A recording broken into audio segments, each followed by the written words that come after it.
Alright, so this is probably going to be an extremely long video because, well, it details a very important aspect of the ROM hacking process. In fact, debatably one of the more complex things, but this is incredibly helpful, and it really helps to expand ROM hacking, I believe, by a tremendous degree. As the title of the video suggests, this is Mame Debugger. I've compiled a very large list of notes on the matter. First things first, we'll start off with how to open Mame Debugger. Okay, first and foremost, you'll need to open Command Prompt. Command Prompt, typically if you're on Windows, which is what this guide is geared towards, you'll use the command CMD, shorthand. And then, of course, you will need to navigate using what is known as CD, an instruction for change directory. Here's an example using my very obtuse naming scheme and organization. And then finally, in order to access Mame Debugger, you will use Mame RR Jojobin debug. And this will open the debugger. So quickly I'll go ahead and do that. It'll be off screen, of course, because I already understand the process. Alright. As you can see here, we now have the debugger open. It's paused for now, because whenever you open the debugger, by default is paused. It is paused, pardon me. In order to run the game, you must press what is known as, or the command F5 to run. It functions as normal, any other ROM of the game. Here. Let me go ahead and turn on the volume for Mame Debugger. There you go. It functions just like any other ROM of the game. What makes Mame Debugger so special, however, is that you have some very incredible tools at your disposal to use. First and foremost, let's just quickly pause the game. I'm going to use the instruction step into quickly, which isn't much, it's just going to the next instruction. And that actually is our next topic. What are instructions? Well, instructions can be thought of as code in a sense. It's just a command, really. Like CD beforehand. It just tells the game what to do. And over here, you may be wondering what all of this is. So what is PC? Well, that just stands for whatever instruction you're currently at. That's the number. Using an offset of 6 million, because that is what the game uses. And over here, you see R0 all the way to R15. What does that stand for? Well, that stands for what is known as, or these are your registers. Registers store current data of, or data, however you'd like to pronounce it, of pertinence to whatever you're currently undergoing. For instance, if there's a process going on, it will often use one of these registers available. And these registers can't change constantly. It's kind of like RAM addresses, but it's it's for immediate access instead. Oftentimes, RAM addresses will be stored in here, in fact. Actually. But now that I've gone on rambling long enough about, I guess, what this has, now you may be wondering, okay, so how do I start making all of those magical ROM hacks, or, I guess, figuring things out and coming to understand the code? Well, that's where a very helpful type of command comes in that Mame Debugger provides, or Mame Debugger provides, pardon me. Watchpoints and breakpoints. As you can read here, watchpoints are for RAM and ROM addresses, where breakpoints are for assembly instructions, the code, if you will. Watchpoints, again, are for RAM and ROM. For ROM, you're setting watchpoints to see when values are read from. And for RAM, it's either read from or written to. The structure... Oh boy, I forgot an end quote. Pardon me. Just pretend you didn't see me add that in. Okay. In any case, the structure is WP set, and then this address, and the amount of addresses you wish to check, and then checking if it's read from or written to. And then there's a few examples. Here's an example using a RAM address being written to. 203488C isn't just a random address, it's the starting, or it's what's known as the unit address for player 1. So, player 1 has plenty of addresses revolving around it, but all of them start from 203488C. And then here's an example of a ROM address, 61DD A8C. What this is just the start of Jotaro's attack data, or hit/block data for his 5A in the 10 file. And then finally, here's another example, 2034CAC. This is where all the RAM addresses stem from for player 2. And here you see RW, which just means read and write, where this means just write, this is just read, this is both. Breakpoints, again, on the other hand, are for assembly instructions. Typically, I'll use breakpoints in this structure. BP set address goes here, or the address. So here's an example. BP set 60456778. There's not really a structure to this. This value doesn't mean anything. I just couldn't think of anything. I'm sorry. But there is another type of breakpoint you can use that sets a register value. And this is the structure.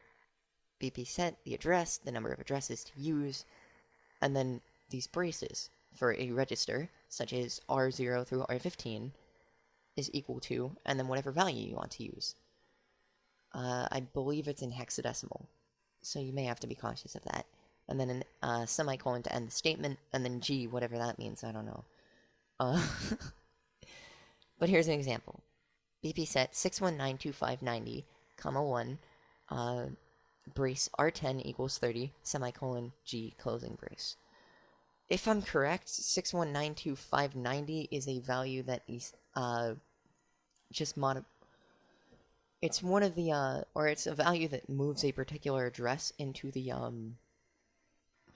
it's the value, or it's where a particular address or value is moved into a register, and said value is used for the tech window for the game.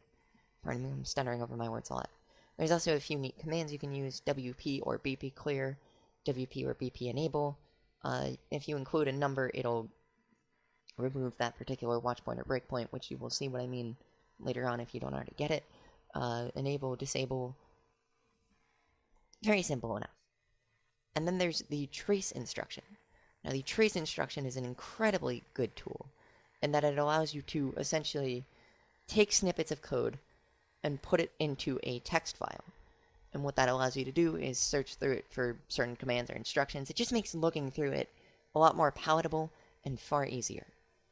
I forgot to provide an example here, but let me just provide one. So you would do trace, and then file name. To make it a txt file, you have to put .txt. And then it'll start tracing. Now the game, if you're just tracing normally, the game will run incredibly, incredibly slowly. So be sure to only use it either from, I guess, using frame advance, stopping at a breakpoint, or going from breakpoint to breakpoint, or watchpoint to breakpoint, breakpoint to watchpoint. You get the idea. If you want to finish tracing, you simply type trace off.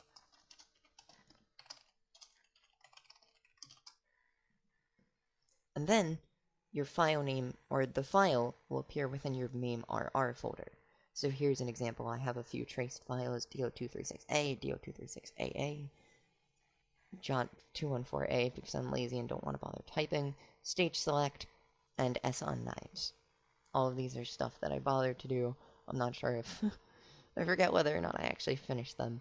But it was a lot of it was me trying to experiment with Mame Debugger, because frankly, I'm not as confident with it as I guess perhaps you should be. Regardless, let's do our first example, shall we? I'll go ahead and quickly set up what I need, so it'll just be a brief cut. So, what I have open right here is a incredibly useful file that documents a lot of information regarding the game. Particularly, some of the more important ones are addresses, unit, pardon the noise if you can hear it, addresses, unit, which is just the, I guess, value that each character has in terms of when they were coded, I believe. So first off, you have Jotaro, Kakyoin, Abzal, Polnareff, so on and so forth. Dio is 0B, it's in hexadecimal. And then addresses, so such as the defense values of characters, special decisions, pushback. Pardon the additional interruption. These are for addresses, all sorts of different things. And then the memory map, which is another very useful aspect. For instance, the memory map has all kinds of important information, such as x velocity adjust, and y velocity. We're going to look into x velocity, actually. But this is for player 1, currently. Then I do believe is for player 2. Regardless, what we're going to do is find the velocity of Rubber Soul and Kakyoin. So first and foremost, we'll find Kakyoin's velocity. Now, once you've entered in the command, you want to press enter. It won't run yet until you do something to trigger it. So as you could see there, by doing a dash input, it stopped at a watch point, saying stopped at watch point 1, writing D word to 2034980, PC of 619 or 6189C52, and a value of B0000.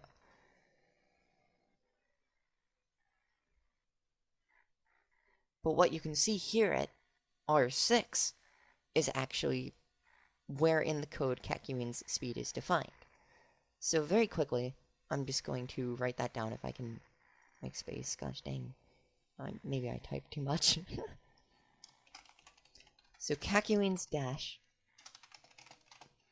is at 61dB104. Simple enough. Now we're going to restart and set up Rubber Soul. Unfortunately, you run into this. At the beginning of the game, whenever you start up again, which you can do by pressing soft reset or F3, the game will constantly assign these values and work with them, modify them, constantly. It can be a little irritating at times. So what you can do instead is disable the watch point. WP disable 1. And set a breakpoint for the PC value. So 6189C52. No longer will you have to worry about that issue. In fact, it'll only stop when you want it to. I should mention that this PC value will not work for every single character because certain characters have their dashes defined differently, weirdly enough. I blame Capcom for being for coding things poorly, frankly. There's no beating around the bush, I guess, with it. Rubber Soul, because he's a derivative of Kakyoin, however, does function in the same way and was coded in the same way. So if you dash forward, it'll stop at breakpoint 2, and you can write the address at R6. Rubber Soul's dash is at 61dB284.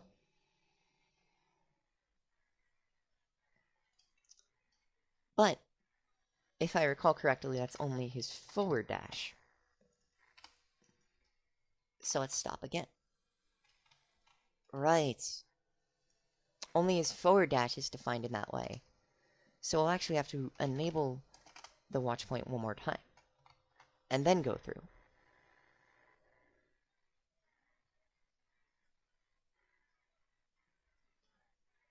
Okay. Sorry, so one other thing I should mention. It's not just R6 that has the value. In fact, I think R6 is the starting point. It might actually be, in truth, R14 that has it. So, instead I'll put Rubber Soul's... So Rubber Soul's forward dash seems to be at 61dB284. I'll check and put Rubber Soul's backward dash is at 61dB294, however. And then it runs a bunch. And let's check. R14 is 284. There is another way to check, which I will quickly go into. What we can do is essentially just go into frame advance and then begin to input a dash, and right before you input the dash, we trace. So we'll trace rubber dash.txt. And then finally input the dash. It stops at breakpoint 2, so we trace off, and now we go ahead and input the file. There is rubber dash, not too large, only about... I forgot to make it a txt. Gosh dang it. I didn't even follow my own advice. 1 second. Wait a second, I did! What am I talking about? I'm just gonna click and drag it in. There we go, okay. I don't know what I was going on about, I'm stupid. Anyway, we're gonna scroll all the way to the bottom. See here, it stops at R3. And you can already see immediately, as a very basic example, it's pulling the value from R14 rather, instead of R6, and then moving it to R3 in a move L instruction, which is move long. What do all these instructions mean? Well, let me quickly go over it. There's a few basic instructions, or there's a lot of instructions you'll have to take in. Mov, or move. There's move B, which is for byte values, typically 0FF. Move W for words, 0000 through FFFF. And move longs, typically for addresses, and even in this example, of large value, which goes from 0 to a lot of Fs. I believe 8, if I can count properly. And then a TST instruction. This is a very basic testing instruction. If it's, say, TST and then a register, comma, register, it'll just check to see if those registers are equal to each other. If it's the same register twice, separated by a comma, it's checking to see if that value is 1. It's like an if statement in a sense. If, I suppose, true, it'll go and follow or do an extra line of code that it would not otherwise if the statement was false. So if it's false, it'll just skip it'll skip past that additional instruction below it. If it's true, it'll run through it, if that makes sense. CMP is a more advanced version. The one I know best is CMP equals, which is a more advanced version of TST for usually checking if a register has a value other than 1. I do believe there's also for greater than, equal to, greater than, less than, and less than or equal to, but don't quote me on that. I'm not fully sure. I'm not super familiar with this. And then BF stands for branch function. What branch function essentially does is it just jumps to somewhere relatively close in the code. I mean, frankly, I'm sure if anyone here has any knowledge of assembly, they're probably screaming internally, because all of what I'm saying is probably not specific in the least, and not indicative of what it actually does, but from the standpoint of somebody that doesn't really need to know the, I guess, complexities of them, these are what these instructions do, or how they function in a sense. A branch function, it'll just jump to code that's somewhat near it. Branch, or BSR, stands for branch to subroutine. Essentially, it's just jumping to said code like a branch function, but it'll go through it separately, and then eventually return to the previous code before the BSR instruction at what is known as an RTS instruction, which we will go on or talk about later. JMP is the equivalent of BF for code that may be further away. It uses registers typically, so it'll read code and then put that into one of the registers. Sometimes the code will have what is known as a pointer, which is an address that will redirect to somewhere else, and that's the use of a JMP instruction. It's also what JSR instructions use, which is jump to subroutine. It's like, again, the BSR for JMP, as it says there. RTS is return to subroutine. I kind of put a bad example. Subroutines can be thought of as a tangent, I guess, if you wanted to think about it that way. You're going off to do something else, or you're going off topic from what you were doing before. And then RTS gets you back on track, if that makes any sense. Going back to the trace instruction, you see R3, R14. You even see the TST and BFS, which I have no idea what BFS actually means. Oh, I forgot to explain SHLL instructions. From what I can tell, this just multiplies whatever values in that register by 8. I have no idea what BFS instructions are. Add is addition, in case you couldn't tell. So it'll add the value from R6 to R14.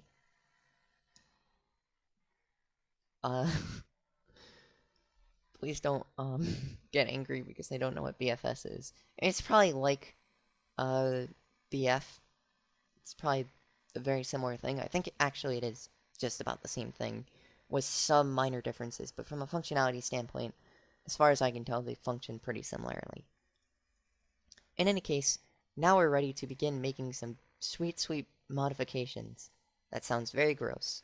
So let's boot up the good old Xcopy, good old dependable Xcopy, if it will load. Thank you, Xcopy. And open it up. Load the 10 file. Go to CPS3 because that's what Jojobin uses. There's a lot of different versions, but we use Jojobin. Jojobin or Jojoban? I don't know how to pronounce it. I just call it Jojobin because it seems to roll off the tongue better for me. And now we're going to do the beautiful thing of giving Rubber Soul Kakyoin's dash. So first what we're going to do is navigate to Kakyoin's. For whatever reason, Xcopy's weird. You can't just, like, go to something. Instead, you have to, I guess, add to get there instead. Add or subtract. So we'll do 1db 104. And that brings us to Kakyoin's dash. Kakyoin's dash is actually 16 bytes long, if I can count correctly. So you want to copy all of this using Control-C or Command-C. If you use Mac, and presumably Control-C because Linux doesn't have its own keyboard. It's not... it doesn't think differently like Mac, I suppose.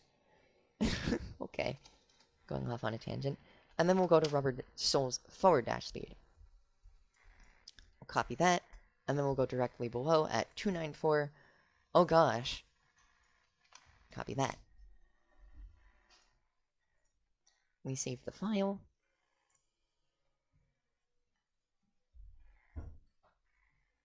And we'll go ahead and go to Heritage for the Future training mode, open up Jojobin. Close this, because I didn't pay for WinRAR, I'm sorry. But nobody does, and you can technically use it for free. We move the 10 file from Xcopy into the zip file, and now let's boot up the Heritage for the Future training mode to test. It'll give you a few errors, or it'll say the following ROM values are invalid. That's fine, because we modified them, so they should be wrong. I also have FBA muted? Okay. Good job, me. Crap, I have to unlock secret characters. Alright. Very quick. I didn't realize how unprepared I was. Crap. In any case, let's go switch to Rubber Soul and Dio. And now it's time for the moment of truth.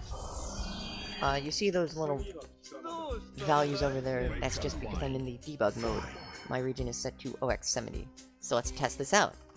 And wow, would you look at that? Something I've never done before, I'm sure, I promise you. This is brand new. Undocumented discovery, 10 out of 10, the greatest innovation to Rubber Soul players everywhere. Okay. That's enough of that. But yes, that's a very, very dumbed down, very simple usage of Mame Debugger. In any case, there's a lot more complex instructions, but for the scope of this, I wanted to do something simple. And well, this is simple. I don't know why I have it open again in Notepad. Let's close that. Essentially, when you're done, you can just close out and everything will auto-close. After a while. It does take a bit. I was going to use Google to, sorry. In case you needed to add any hexadecimal offsets, such as, again, unit addresses. So, 203488C, you can see I've already done stuff like that before. Oftentimes you'll be adding two registers, or the values at two registers together to access a RAM address, such as 68. OX68 will be put in 0, 203488C maybe in typically R14 or R4, and that'll be added together. Pardon my dog barking if you can hear her, sorry. I just wanted to check to make sure the input volume was there. Ugh. Okay, this is incredibly unprofessional, but regardless, to go back on topic, Google is a good way of adding this up, because the default hex calculator simply can't handle values this large, so you have to use Google, unfortunately. Regardless, that is a very, very, very, not brief, but very minute, basic overview of Mame Debugger. Hopefully it wasn't too terrible, even though it was impeccably unprofessional, and dare I say, rather mediocre. Hopefully this helped to provide you with some idea of what to do instead of just making you more confused. If you are confused or still have any more questions, you're welcome to ask in either the ROM hacking channel of the Discord, right here in this channel, or I guess you could just ask within the comment section of the video. Regardless, I should mention, if you want to access jojoba.def in the ROM hacking server, it's in the pins, as many things are, including several reminders that Jacket Dio isn't done. So please wait for that. Here it is. By Supaboo. Our Big Dan 420, Drew Doss, goes by a lot of aliases. Jermaine Dawson. He's incredible, actually. He was the one that taught me Mame Debugger. He's done a tremendous amount for this community, and we're all incredibly thankful to have him. In any case, thank you for watching. I'm not really sure how to end this, so I will probably just have an arbitrary cut right now.